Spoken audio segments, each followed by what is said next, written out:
গুলশান থেকে তুমি প্রতিনিধিত্ব করো, তোমার গুলশান থেকে মোহাম্মদপুরে আসতে হবে কেন? প্রশ্ন তো এটা। তো যারা এই কাজগুলো করেন, আমি মনে করি সেই দলের নেতা কর্মীদেরকেই তো মূল্যায়ন করলেন না আপনি।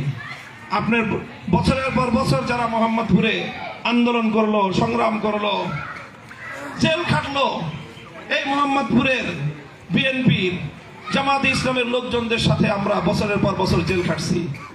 বিএনপির অনেক নেতার সাথে দিনের পর দিন, রাত মানে মাসের পর মাস একসাথে জেল খাটছি। ওই লোকগুলি দেখা হলে এখন চোখের পানি ছেড়ে দেয়, বলে যে হুজুর আমরা এইভাবে বিএনপির জন্য বছরের পর বছর জেল খাটলাম, এখন আমরা হয়ে গেলাম এখন মানে রোহিঙ্গা হয়ে গেলাম, বাইরে থেকে না মোহাম্মদপুরে আমাদের কান্দের উপরে চাপায় দিল আরেকজন। এটা তো বিএনপির নেতাদের মনের কষ্ট, দুঃখ। তো যাই হোক, আমি যেটা বলতে চাই, এই সব কারণে মোহাম্মদপুরে উন্নয়নের একটা সমস্যা হয়েছে। অভিভাবক নাই, বাইরে থাকে, মোহাম্মদপুরে এসে অফিস করে, আবার চলে যায়, অফিস টাইমে মোহাম্মদপুরে আসবে। তো এটা দিয়ে তো ভাই মোহাম্মদপুরের যে ক্রাইম জোন গড়ে উঠেছে, মোহাম্মদপুরে মাদকের আখড়া গড়ে উঠেছে।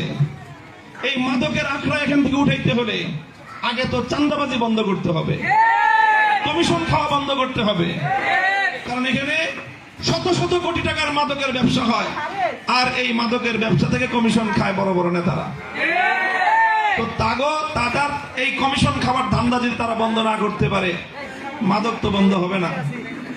তো এই জন্য ইনশাল্লাহ এই চাঁদাবাজ সন্ত্রাসীদের চোখে চোখ রেখে রাজপথে তাদেরকে মোকাবেলা করার মতো সাহস এবং হিম্মত আলহামদুলিল্লাহ আমার আছে। জীবনকে ঝুঁকির মুখে রেখে হলেও আমাদের এই এলাকাকে আমরা সন্ত্রাস, চাঁদাবাজি এবং মাদক মুক্ত করে ছাড়বো ইনশাআল্লাহ। তো আমি আপনাদের সকলের কাছে দোয়া চাই। মা বোনরা যারা আছেন, শুনতেছেন আমার কথা, এলাকার ভাইরা, মুরব্বীরা, আপনাদের সকলকে সর্বশেষ আমার কথা, কিছুক্ষণ পরে সূর্যাস্ত হবে। সূর্যাস্তের পর থেকে আজকে একটা রাত শুরু হবে। সেই রাতটা হলো লাইলাতুল বারাত, শবে বারাত। শবে বারাতটা একটা পুণ্যময় রাত। এই রাতে আমরা সবাই আল্লাহর কাছে দোয়া করব। বিশেষ করে আমরা আমাদের জীবনের সকল অতীতের পাপ মোচনের জন্য, মাগফিরাতের জন্য আল্লাহর কাছে দোয়া করব ইনশাআল্লাহ।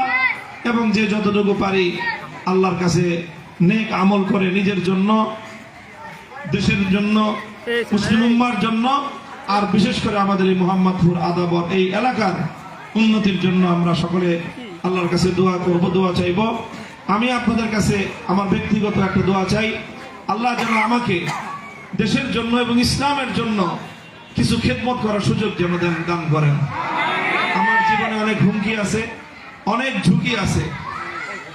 আলহামদুলিল্লাহ মৃত্যুকে ডরাই না। আমাদের শরীফ ওসমান হাদি শাহাদাতের আগে একটা কথা বলেছিল, মৃত্যুর ফয়সালা জমিনে হয় না, আসমানে হয়। যখন মৃত্যু আল্লাহ রেখেছেন, নির্ধারিত সময় তো মরতেই হবে, তো মৃত্যুটা যেন আল্লাহর পথে, কল্যাণের পথে যেন শাহাদাতের মৃত্যু হয়। আর এর আগ পর্যন্ত যেন দেশের জন্য, ইসলামের জন্য, আল্লাহর জন্য, মানুষের খেদমতে নিজেকে যেন উজাড় করে দিতে পারি।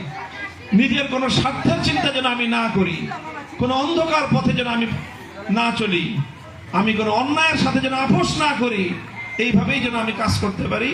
আমি আপনাদের সকলের কাছে, বিশেষ করে ঘরের মা বোনদের কাছে এই দোয়াটুকু চাই। কারণ মা বোনরা তারা আল্লাহর কাছে অনেক কাকুতি মিনতি করে দোয়া করতে পারেন, তাদের অন্তরটা অনেক নরম থাকে। তাদের দোয়াও সেই হিসাবে, যার মন যত নরম আল্লাহ তার দোয়া তত বেশি কবুল করেন। এই জন্য আপনারা আমার জন্য দোয়া করবেন, যেন আপনাদের ভাই আপনাদের সেবা করতে পারে, খেদমত করতে পারে।